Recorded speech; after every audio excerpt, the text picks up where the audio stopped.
got a little story to tell you guys, something which is very poignant to the videos that I've just uploaded regarding fear and cognitive dissonance.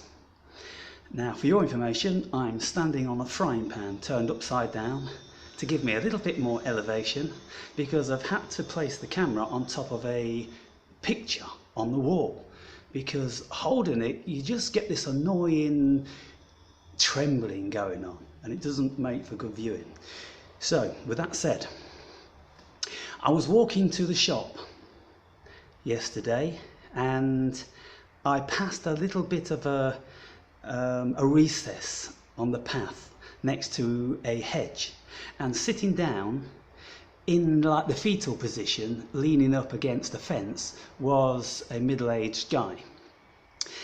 And I glanced at him and the guy caught my eye, and as he caught my eye he went, have you got 50 cents for something to eat please mate? And he was Portuguese but he spoke very good English.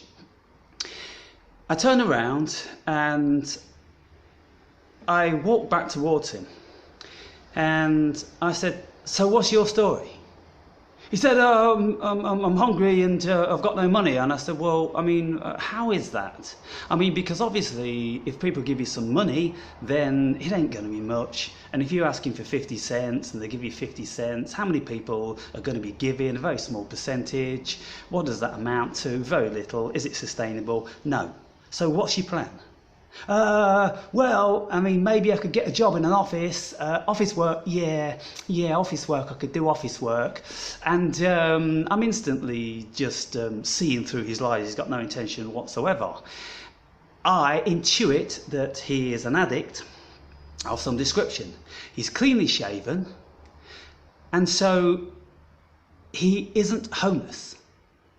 The impression I got that he wasn't homeless for having the facility to shave. I mean, okay, so you can do it in the sea, you know, not really practical, but it didn't appear that way.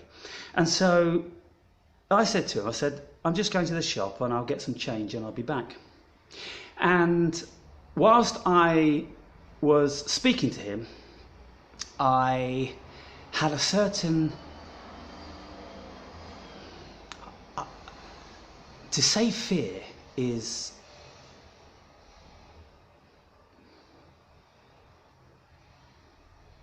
is that the reality? Was it a fear? Or was it a deep knowing? You see, this is the thing. And this I'll try to explain. Now, what brought that about was that he had an odour. And the odour was one which I don't recall in my conscious mind of ever experiencing before. It was a very pungent, powerful odour. It smelt very bad. I couldn't determine why it smelt so bad. It's not like death. You know why death smells bad? Because for obvious reasons.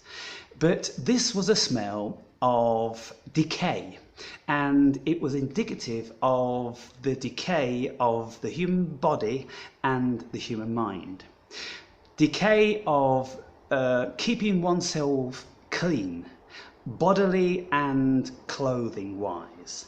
There was a smell that was very, very nasty. And I think,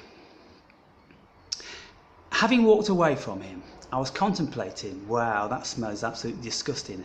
And I felt somewhat fearful or perplexed. And intuitively in my mind, something told me that you want to stay away from that person, because that person is a bad energy. And I said, yes, I know about bad energies, but you see, I'm not the sort of person that shies away from things that I don't understand. And so I will go back and I will give him some money, because I'm going to give him the benefit of the doubt, and also I'm going to engage with him a little bit. So I went back and I gave him €5 and I engaged with him a little bit, trying to determine what his deal was. And whilst I was standing about 8 feet away from him, The smell was incredible, and I had to move around to try to get out of the wind, which was obviously blowing in my direction. Whilst I was in his presence, the negative energy was so pervasive that I felt as if it could have some sort of profound effect, like a contagion.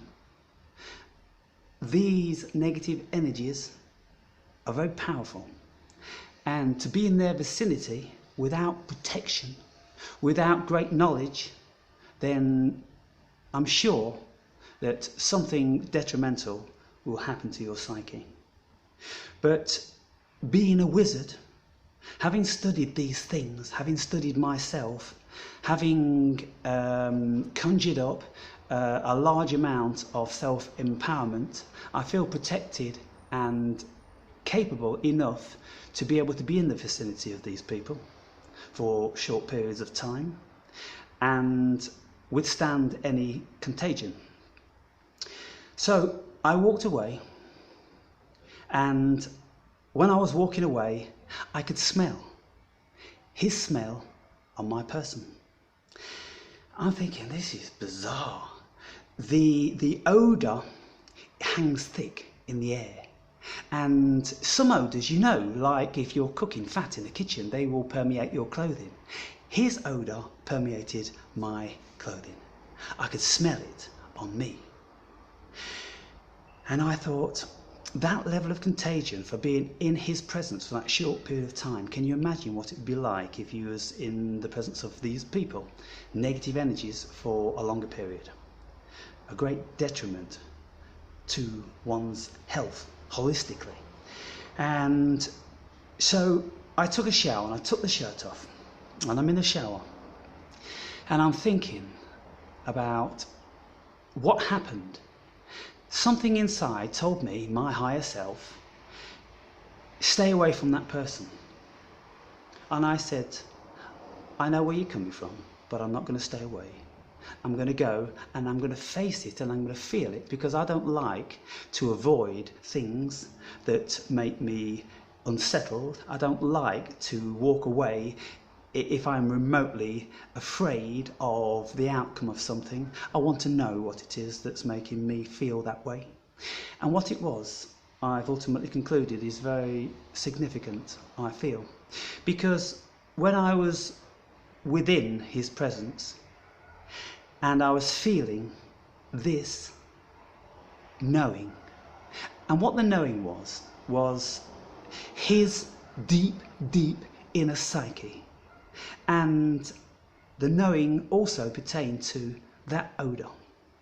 And what I concluded was that that odour pertains to me, and that deep inner psyche that he had pertains to me. It's like I went into a mushroom dream and I knew that he was a part of me. And you see, it's this knowing that things are a part of you that you take objection to, and you don't want them to be a part of you.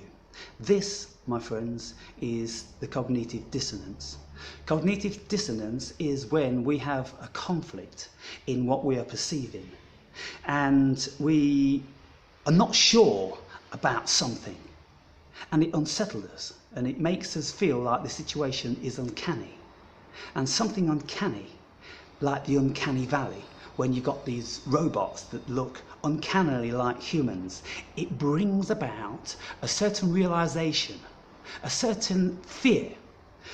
But I can't help thinking, knowing that what we are feeling ultimately is ourselves, and we are a variety of computer, we are a hologram, we are a projection, and we are knowledge. And it's feeling this knowledge that was the revelation to me. Now what it means is ultimately is that we are all one. Everything is all one, and I want to try to make this absolutely clear because there's so much bullshit going around. We're all one and it's all love. And these new age misguided fools, they don't know what they're talking about when they're talking about it's all one. Let me try to explain what I think it is, what I intuitively know it to be. When I was in DMT, you enter into a vast awareness. You are within the awareness, you are the awareness. And there is absolutely no difference between whatever you think you are. You can't think, you're just there, you're observing, you see. And so you know that you are it. When you start to come out of the DMT experience and your ego gets a footing again, the fear comes about, and the fear is in relation to the ego not knowing what the fuck is going on, what the fuck went on there, because the ego instantly became obsolete. And so when you come back, the ego has a propensity to want to avoid those situations. But if you are strong of mind and you really want to know, then you will override that. You will override the cognitive dissonance, because on the one hand it's unsettling, but on the other hand it's marvellously enlightening, you see. And so we are offered up a choice to make. Most people, they are overwhelmed by the cognitive dissonance, and they will shy away from the facet that makes them feel fear-based. And so can you see what happens when we shy away because we are fear-based? We lose the potential of the knowledge. This is really, really important. And so, there are many occasions I'm making videos and I'm talking about this is a dream, and every single time, just like now, I say, this is a dream. Aaron, you're dreaming. I momentarily am aware of the dreamer. I am being dreamt. And I, paradoxically, am the dreamer and the dreamed. You see, this is how it is. Every single thing in this universe is being dreamed by the dreamer. And so therefore we're all in the dream, and so we are all one. Only thing is, due to the fantastic genius and complexity of God consciousness, it endows us with a notion of individualism. And so we think we're individual for the better part. But when you become savvy, when you have experiences with psychedelics and life, when you feel that connection, that all-encompassing, all that there is you. Solipsism. When there is nothing else in the universe via you. Consciousness, you see. It's not you, the body. Let's make this plain. It is not that your body is the only thing in this universe. That's preposterous. The only thing in the universe is pure consciousness. And when you tap into that pure consciousness, when you leave the ego behind, when the ego no longer becomes an entity in itself because you've surpassed it, you've overrode it, you've gone into another dimension within your psyche. You leave the ego behind and you enter into what is really you, the dreamer. And so, that smell, I don't know whether that deep within my unconscious I've encountered that smell before. Maybe. And maybe my unconscious, it couldn't recollect the visual aspect which pertained to that odour.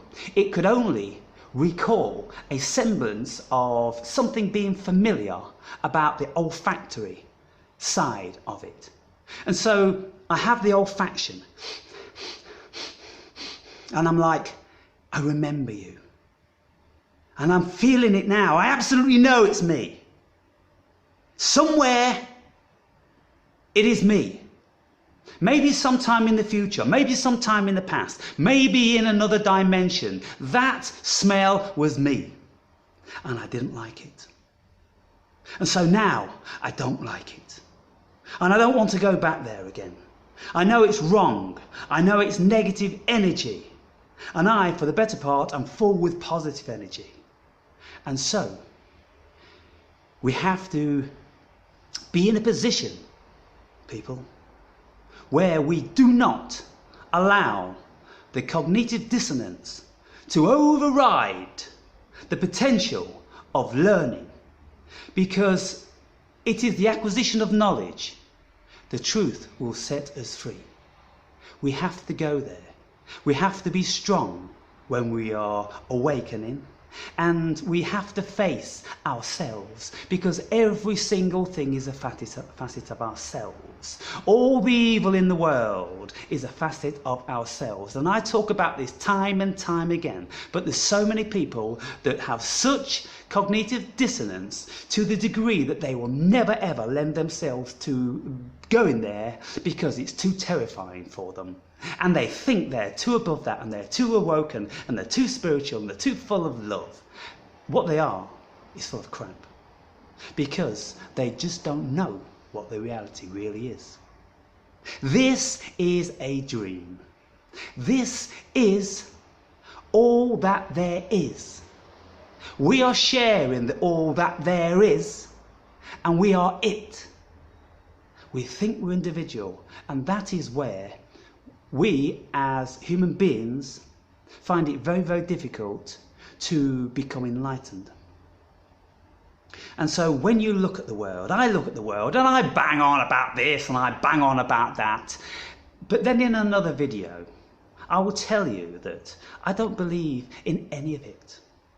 I care little for any of it, because I know ultimately that it is all me, and I'm capable of anything. And I've said to you also on many occasions that I can feel the proclivity, the natural tendency to be anything. Extremely malevolent and extremely benevolent. I know I have the potential for all. And because I can feel it, I can empathise with it, I can understand it, and I know where these Illuminati folk are coming from. And I think, for the better part, that their actions are good. It's just that we as individuals, thinking that we are individuals, we don't know what the deal is. They know what the deal is. Because if you read the Agenda 21, if you read all of the information which pertains to that, all of the spiritual stuff, all of the deep, deep esoteric stuff, the Luciferian stuff, they believe in the light. And the light is knowledge. And the knowledge is what sets you free. Your ignorance is what enslaves you. And so, because we're vastly more ignorant than we are enlightened and knowledgeable, that's why we've become our own slaves. You see how it is. And so, Lucifer the Lightbearer. There's no relation to Lucifer being Satan in the Bible. It doesn't say that at all. Lucifer is the bringer of light. The light is knowledge, and knowledge is power, and knowledge is love, and knowledge is everything. Because with knowledge, you know what you are. With ignorance, you haven't got a clue. You are just dreaming. You haven't awoken. You're still steeped within the dream. You see, but for me, I know what it is to awaken from the dream, because I do it very, very often. More and more increasingly, I become in another realm when I absolutely know that I am dreaming. And as I'm standing here before you now, I tell you, I am dreaming. I am dreaming you, and you are dreaming me, and we are dreaming all together. And so, at the end of the day then, what we have to do is we have to make the best of our dream. And to make the best of it, one of the laws within this dream is that if you have the acquisition of knowledge, then you will understand it to a greater perspective. And when you understand something, then your fear diminishes. And if you really understood what you are, then you would fear nothing. Does that make sense, people? I hope so.